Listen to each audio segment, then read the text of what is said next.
தூத்துக்குடியில் தூய்மை பணியாளர் தாக்கப்பட்டதை கண்டித்து வடபாகம் காவல் நிலையத்தை வாகனங்களுடன் தூய்மை பணியாளர்கள் முற்றுகையிட்டனர். குரூஸ்புரத்தைச் சேர்ந்த நவீன் தனது வீட்டின் அருகே கிடந்த மண்ணை அள்ளுமாறு கூறியதில் இருதரப்பிற்கும் இடையே வாக்குவாதம் ஏற்பட்டு தாக்கப்பட்டதாக கூறப்படுகிறது. இதனையடுத்து நவீனை போலீசார் கைது செய்தனர். என்ன நடந்தன?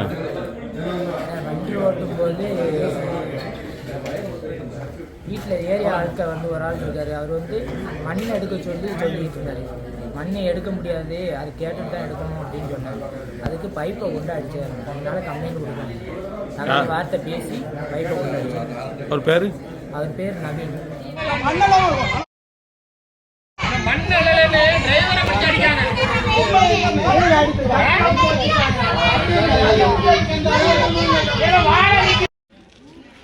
இல்லை சார், இதுக்கு ஏதாவது ஒரு தீர்வு கிடைக்கணும்ல. பிறகு சும்மா எப்படி வண்டி எடுத்து போக முடியும்?